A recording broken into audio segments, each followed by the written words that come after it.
acara Yaumul Milad, hari ulang tahun, maka pastinya ada seremoninya yaitu pemotongan tumpeng. Al tumpengu dipotong. Bahasa Arabnya tumpeng angel. Orang ngarap orang tumpeng tadi bahasa Arabnya al tumpengu.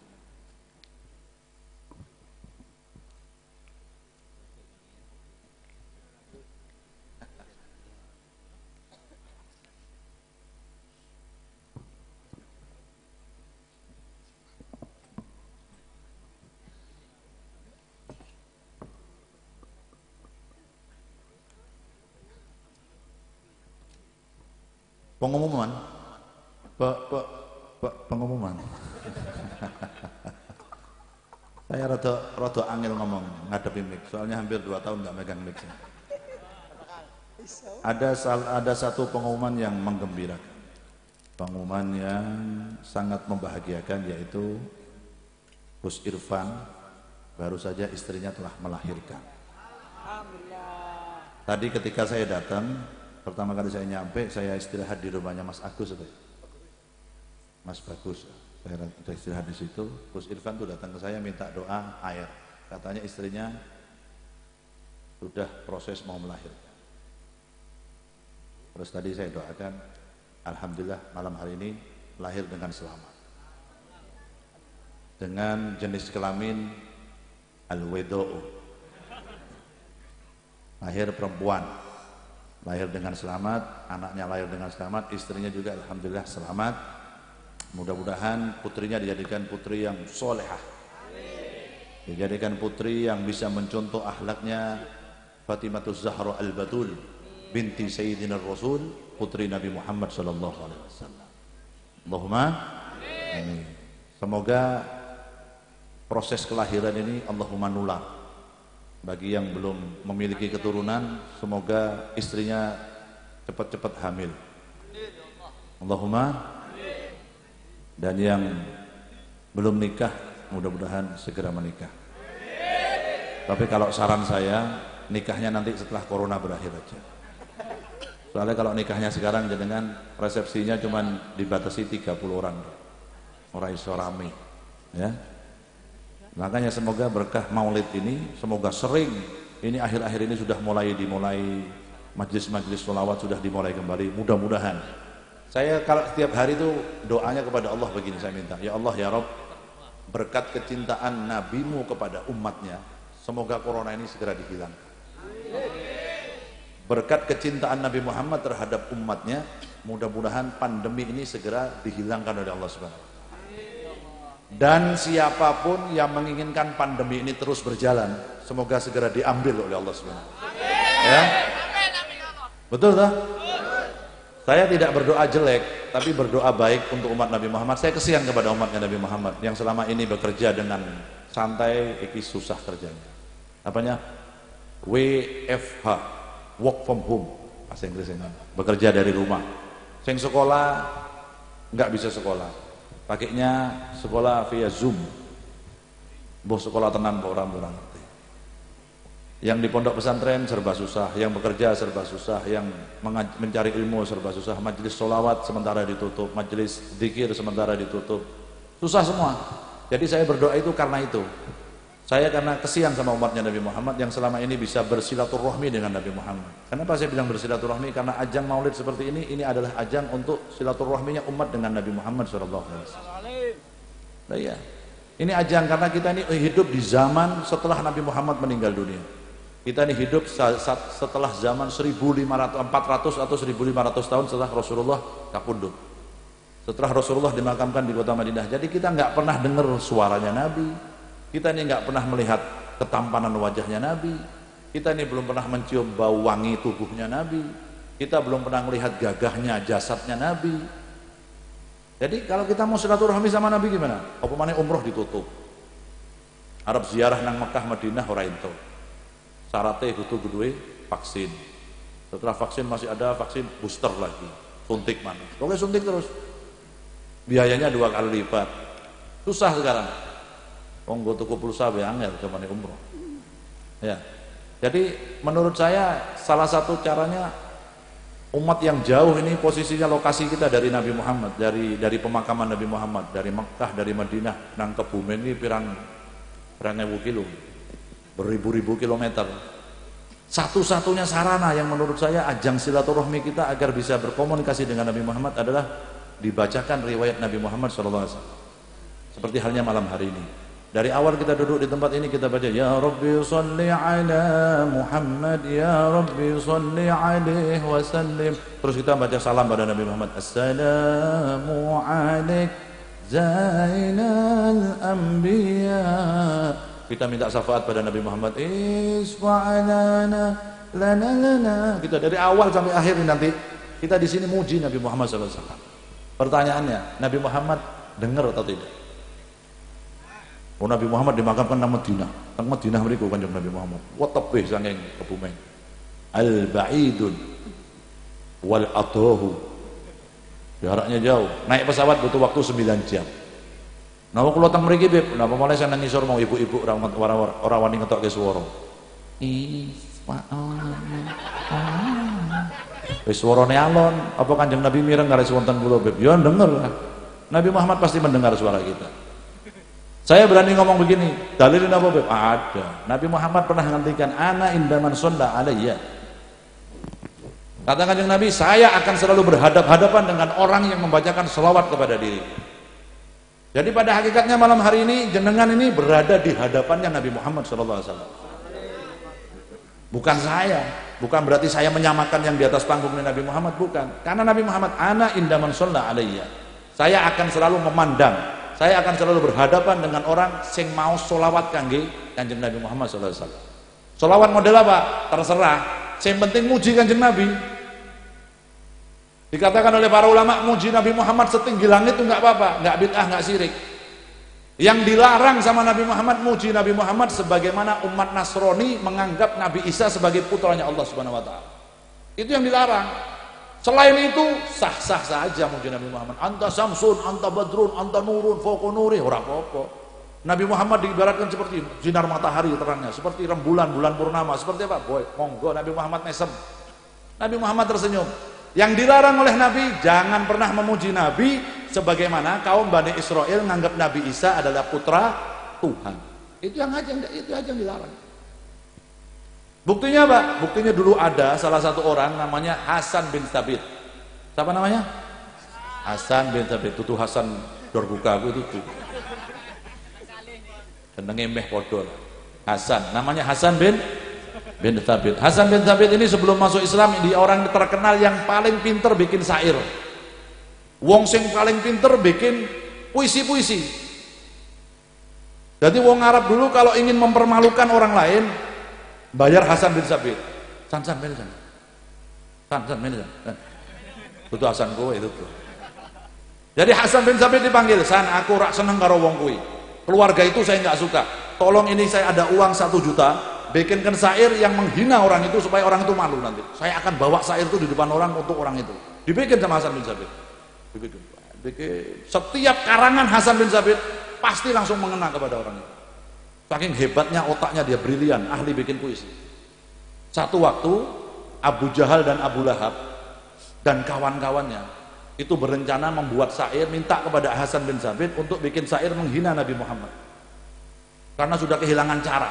Piye carane nggo ngisin-ngisin iki Kanjeng Nabi, kehilangan cara, manggil Hasan bin Thabit. Hasan bin Thabit, ayo sini. Saya punya uang berapapun yang kamu mau, tolong bikinkan syair. Syair ini yang menghina Muhammad. Kata Hasan bin Thabit, Muhammad itu orangnya seperti apa? Ya pokoknya menghina aja, bikin aja syair. Hasan bin Thabit jawab begini, saya ini kalau bikin syair untuk menghina orang lain, saya harus melihat orang itu dulu. Apa cacatnya orang itu, lalu saya bikin syair cacatnya itu. Seumpama wong iki gering nemen. Kurus banget. Lah saya bikin syair untuk menghina kekurusannya orang itu. Jadi tolong pertemukan saya dulu dengan Muhammad. Baru saya bisa bikin syair untuk menghina Rasulullah. Katanya Abu Jahal dan Abu Lahab, "Jangan. Kamu jangan berjumpa dengan Muhammad. Kamu jangan melihat dengan Muhammad." Loh, kenapa? Pokoknya jangan. Kenapa soalnya? Abu Jahal dan Abu Lahab itu tahu. Siapapun makhluk di dunia ini, kalau mandang wajahnya Nabi, pasti jatuh cinta sama Rasulullah. Maka dikatakan juga di dalam kitab, setiap Abu Jahal dan Abu Lahab menghina Nabi Muhammad itu nggak berani memandang wajahnya Nabi. Abu Jahal itu kalau menghina Nabi, melihatnya ke bawah, nggak berani lihat wajahnya Nabi. Kenapa? Takut jatuh cinta sama Nabi. Bayangkan ada orang takut jatuh cinta. Abu Jahal. Jadi kalau dia menghina Nabi, ya Muhammad, kamu itu ngadepin pisau. Orang wani ngomong Muhammad nggak berani. Karena apa? Setiap makhluk di dunia ini kalau mandang wajahnya Nabi pasti jatuh cinta sama Nabi. Kenapa? Karena saking sempurnanya wajahnya Nabi Muhammad SAW. Sampai dikatakan Nabi Yusuf itu ketampanan Nabi Yusuf itu mungkin cuma 20% dari ketampanan Rasulullah SAW. Yang 80% masih ada di wajahnya Rasulullah SAW. Nabi Yusuf. Makanya Siti Aisyah garwane Kanjeng Nabi, kalau ngomong sama wanita-wanita yang ada di tanah Mekah dan Madinah, itu wanita-wanita yang hidup Bani Israel yang hidup di zaman Nabi Yusuf. Ketika hanya melihat Yusuf saja, dari Aisyah yang namanya istri memuji suaminya biasa.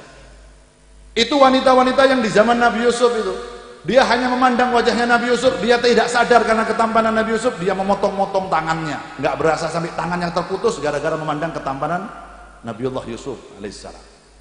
Kata Siti Aisyah, seandainya wanita-wanita yang hidup di zaman Nabi Yusuf itu hidup di zaman Rasulullah SAW, maka setiap mereka memandang wajahnya Nabi Muhammad, bukan hanya tangannya yang terputus, tapi hatinya mereka akan teriris kecil-kecil gara-gara apa? Melihat ketampanan Rasulullah SAW. Sallu ala Nabi Muhammad. Udah nggak bisa dibayangkan, gantengnya Nabi Muhammad itu nggak bisa dipandang, nggak bisa dibayangkan juga. Karena zaman itu belum ada listrik, di zaman Nabi Muhammad hidup belum ada PLN, belum ada aliran listrik, belum ada bohlam, belum ada lampu. Maka cahaya yang paling terang di tahun itu apa? Bulan purnama. Makanya sahabat kalau ditanyakan, bagaimana ketampanan wajahnya Nabi? Bagaimana wajahnya Rasulullah? Anda pernah lihat bulan purnama? Bulan purnama itu adalah bulan yang paling dinanti-nantikan oleh penduduk Arab. Kenapa? Karena bisa menerangi setiap orang jalan di padang pasir kalau malam, itu bergantung kepada bulan purnama. Kata sahabat, kamu lihat bulan purnama? Saya pernah lihat bulan purnama. Wajah Rasulullah jauh lebih cantik dibanding bulan purnama itu. Jauh lebih indah ketimbang bulan purnama itu. Tapi karena tidak ada sesuatu lagi yang bisa dibayangkan untuk ketampanan Nabi Muhammad, ya sudah bulan purnama itu. Nabi Muhammad itu wajahnya seperti bulan purnama, kaya bulan tanggal 15. Rasulullah SAW. Sallu ala Nabi Muhammad. Memandang Nabi Muhammad. Nah, kita tidak pernah memandang wajahnya Nabi. Mimpi pernah mimpi Nabi Muhammad. Ini yang hadir di sini pernah ada yang mimpi Nabi Muhammad? Aneh. Ini Arab turu mainan HP ya. Ya enggak? Saya yakin saya nang kene iki nek turu ora bakal maca selawat. Bayane tok aku mamane pemain hadro. Bayane tok nek nunduk panggung seragam. Nang omahe ora bakal selawatan. Termasuk Master Hasan. Termasuk ini vokalis Az-Zahir yang Luki Aditya, bayane tok. Allahumma sholli dhuwur panggung. Nek nang omahe main game Mobile Legend.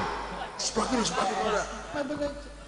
mau tidur ingat HP. Mau tidur enggak baca doa. Mau tidur enggak baca sholawat. Mana mungkin bisa mimpi Nabi Muhammad SAW. Terus ada salah satu santri dulu bertanya, Pak Yai, kula niki pengin bermimpi Kanjeng Nabi Muhammad SAW. Kula nyuwun ijazah. Tak paringi ijazah. Iki seneng kene ora apa-apa. Tak paringi ijazah dari kiai. Napa? Kowe mangko nek arep turu mangan iwak asin, aja minum. Guyu. Guyu. Doyan iwak asin gitu. Kata kiainya, kamu nanti kalau mau tidur makan ikan asin. Setelah makan ikan asin, jangan minum, langsung tidur. Mosok ya kula terus mimpi Kanjeng Nabi, selakoni lah. Kowe percaya karo aku gurumu. Nggih, kula percaya, dilakoni. Malam itu santrinya makan ikan asin. Enggak minum, tidur dia. Bangun tidur ngamuk-ngamuk. Datang ke rumahnya kiai. Assalamualaikum Bi. Dunungan iki pripun? Dunungan ngapus iku lho. Lha piye? Kula kan nyuwun ijazah pengin mimpi Kanjeng Nabi. Lha terus mambengi mak lakone, wis kula tak lakoni. Saderenge kula sare, kula dahar iwak asin. Terus mimpimu mimpi apa? Malah kula mimpi udan terus kok. Oh, berarti iwak asinnya kurang akeh. Dari kiai. Mosok ya kurang akeh. Mambengi mangan sepiro? Mangan sak iris. Engko bengi rong iris. 2 iris, dimakan lagi 2 iris. Iya, siap, gak tuh. Tidur. Bangun tidur nasuman, ngamuk-ngamuk lagi. Ya ini ya. Lah kowe mimpi mimpi apa? Saya mimpi air terjun. Air terjun yang sangat nikmat, luar biasa saya mimpi. Tak kandani yonan, kata santri, tak kandani. Orang itu yang akan terbawa di dalam mimpinya, apa yang dia ingat dan apa yang dia inginkan ketika mau tidur. Orang kalau mau tidur itu kebayangnya pemain film, maka ketika dia tidur dia kebayang mimpinya bangun pemain film itu tadi. Karena kamu tadi sebelum tidur makan ikan asin dan kamu merasa haus, yang kamu inginkan ketika kamu mau tidur itu adalah air, maka setiap kau tertidur kau bermimpi air. Seandainya kalau kau mau tidur kamu berangan-angan ingin berjumpa dengan Nabi Muhammad, kamu baca sholawat kepada Rasulullah, kamu betul-betul ingin bermimpi Rasulullah dan yang ada di otakmu hanya Nabi Muhammad, insya Allah ketika kau tidur kau akan bermimpi berjumpa dengan Rasulullah SAW. Jadi semua itu tergantung apa yang ada di angan-angan kita. Maka di maulid ini, pembacaan maulid ini adalah ajang silaturahmi, tempat berkumpulnya kita bareng-bareng bersilaturahmi dengan Nabi Muhammad. Dikatakan oleh Habib Ali Ibn Durar, "Sholatan yattasilu biha ruhul musalli alaihi bih." Makanya sholawat yang kita baca kepada Nabi Muhammad itu selalu bersinambungan dengan Nabi Muhammad SAW. Tidak akan putus hubungan dengan Nabi Muhammad. Dan barang siapa yang selalu berhubungan dengan Nabi Muhammad, tidak terputus koneksinya dengan Nabi Muhammad, maka orang itu tidak akan pernah jauh dari rahmatnya Allah Subhanahu wa ta'ala. Karena kunci ridhonya Allah tergantung ridhonya Kanjeng Nabi Muhammad sallallahu alaihi wasallam. Shallu ala Nabi Muhammad. Oleh karenanya berbahagia. Di sini itu ada majelis Mahagi. Habib Rijal Al-Attas ini bikin majelis Mahagi. Ini ada alhamdulillah sudah usia 2 tahun. Zahir Mania Kebumen, majelis sholawat juga. Majelis silaturahmi umat dengan Rasulullah sallallahu alaihi wasallam. Mantapkan, yakinkan, istiqomahkan, insyaallah jenengan akan mendapat syafaat Nabi Muhammad sallallahu alaihi wasallam. Udah tahun ini kita hidup di zaman yang penuh dengan fitnah, zaman yang penuh dengan kepura-puraan. Kita hidup di zaman banyak orang pura-pura baik.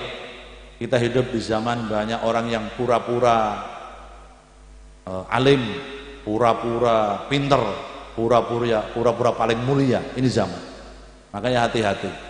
Tidak ada tempat yang bisa membawa kita atau menyelamatkan kita untuk berjumpa dengan Nabi Muhammad, dengan Rasulullah SAW, kecuali mendekatkan kita selalu di majelis sholawat seperti hari ini, berzikir kepada Allah, baca riwayatnya Nabi Muhammad, cintai keluarga Nabi Muhammad, cintai ulamanya Nabi Muhammad, dan cintai umatnya Rasulullah SAW.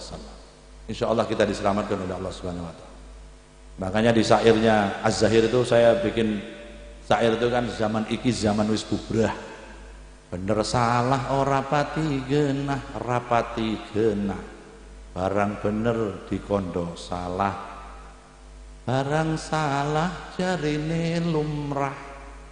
Ini zaman bubrah, bener salah ora pati genah. Sekarang ini apalagi zaman medsos, zaman al-YouTube dan zaman Instagram, zaman TikTok. Mana ya?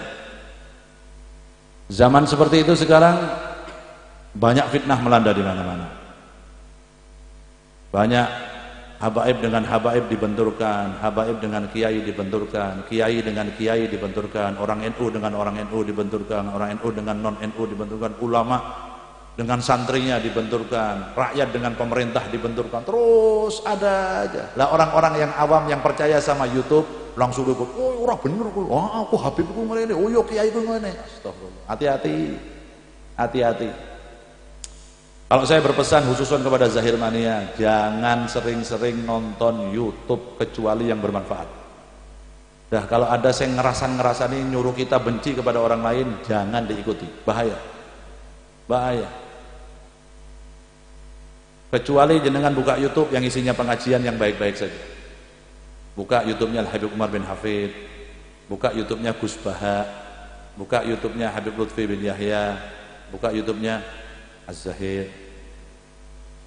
Mosok Az-Zahir ora disebut majelisku dhewe piye? Ini sudah pada subscribe Az-Zahir belum? Kalau belum subscribe cepat subscribe. Ya sudah begitu aja. Karena ini zaman fitnah, zaman bahaya. Yang saya khawatirkan begini, jenengan wis kadung percaya karo YouTube, sudah terlanjur percaya dengan media.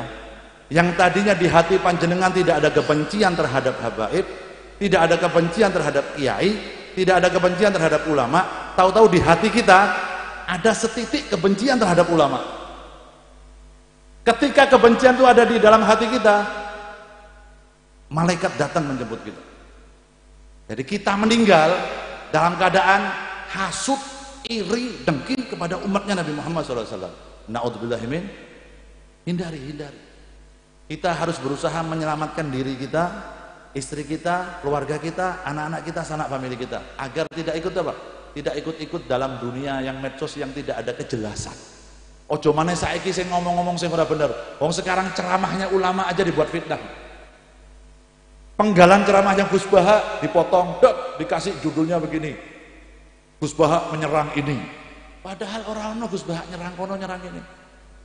Ini Habib Lutfi berceramah tentang ini pendapat Habib Lutfi tentang paham ini. Astagfirullah, Habib Lutfi tidak pernah ceramah masalah menyinggung paham ini, paham enggak pernah. Tapi dibikin judul seperti itu. Seng nonton seneng. Aku kondopo, bener kan? Habib Lutfi juga nggak suka dengan orang itu. Ditambahi begini, bahaya ini, hati-hati. Zaman fitnah. Lebih baik kalau ada apa-apa datang kepada kiai yang di kota jenengan, datang kepada habaib yang ada di kota jenengan, tabayyun, tanya klarifikasi supaya apa? Supaya kita terselamatkan dari fitnah dunia. Karena kita takut kita meninggalkan dunia ini dalam keadaan punya benci terhadap keluarga Nabi, terhadap para habaib, terhadap para ulama, terhadap para kiai, terhadap para umatnya Nabi Muhammad SAW. Yang kita khawatirkan kita keluar dari dunia membawa kedengkian. Na'udzubillah min dzalik. Hati-hati wis mau sholawat mawon sing kathah.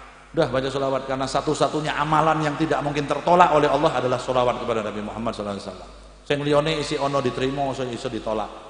Sholat panjenengan bisa diterima, bisa ditolak. Puasa jenengan bisa diterima, bisa ditolak. Haji jenengan bisa diterima, bisa ditolak. Sedekah kita bisa terima, bisa tolak. Kecuali sholawat. Illa sholah ala Nabi Muhammad.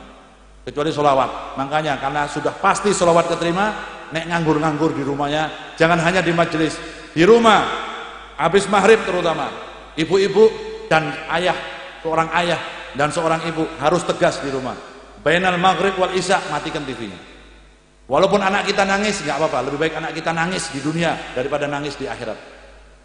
Matikan TV-nya, ajak anak kita duduk bersama-sama, bapaknya, ibunya baca yasin, baca tahlil atau baca rotib atau baca apa. Bainal maghrib wal isya, karena itu waktu yang paling diijabah oleh Allah Subhanahu Wa Taala untuk memohon kepada Allah. Wes sekarang jangan mengikuti imam kita Rasulullah, suri toladan kita Rasulullah, rumah tangga kita didik sebagaimana rumah tangganya Nabi Muhammad, anak kita dididik sebagaimana Rasulullah mendidik anak-anaknya, cucu kita didik sebagaimana Nabi Muhammad mendidik cucunya, kita berlaku kepada sahabat kita sebagaimana Rasulullah berbuat kepada sahabatnya. Semono wae. Imam kita Nabi Muhammad, suri tauladan kita Nabi Muhammad, contoh yang terbaik kita Nabi Muhammad SAW. Selain itu bisa baik bisa jelek, tapi khusus Nabi Muhammad pasti terbaik. Karena harus diingat Nabi Muhammad itu bukan sebaik-baiknya manusia, tapi Nabi Muhammad itu adalah sebaik-baiknya makhluk yang diciptakan oleh Allah Subhanahu Wa Taala. Nggak ada yang lebih baik dari Nabi Muhammad.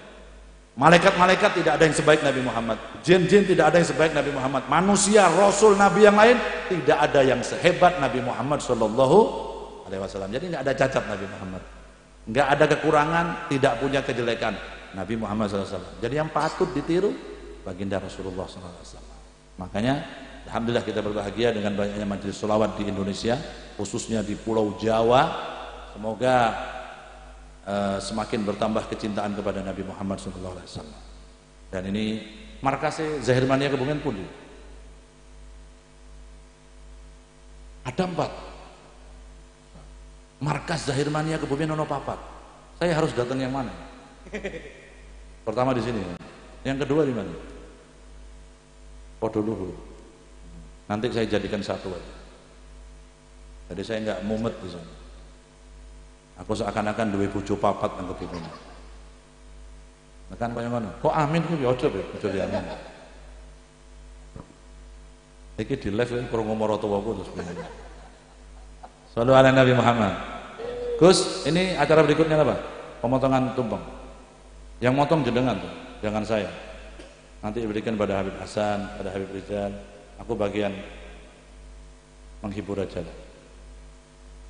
Sambil motong tumpeng, lagunya apa ini? Mabruk Alfa Mabruk ya.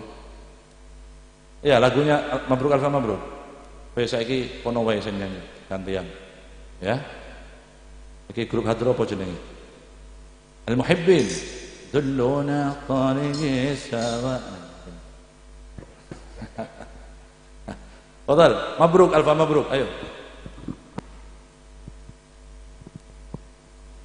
مبروك ألف مبروك عليك مبروك مبروك ألف مبروك عليك مبروك مبروك ألف مبروك يا ملتك مبروك مبروك ألف مبروك عليك مبروك مبروك ألف مبروك عليك مبروك مبروك ألف مبروك يا ميلادك مبروك سلامات ودي ميلاد semoga dapat rahmat selamat hari milad semoga dapat rahmat dari Allahu Ahad hingga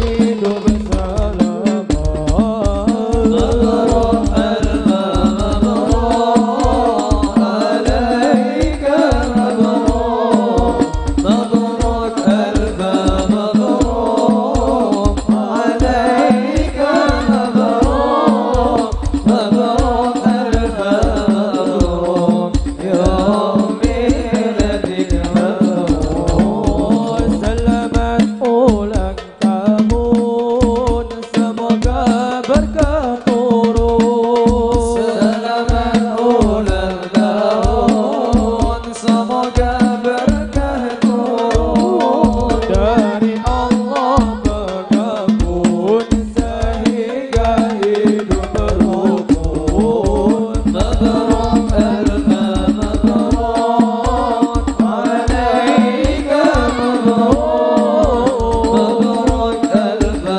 mabruk alaika mabruk mabruk alfa mabruk ya miladik mabruk Mabruk Alfa Mabruk. Selamat hari milad yang kedua buat Zahir Mania.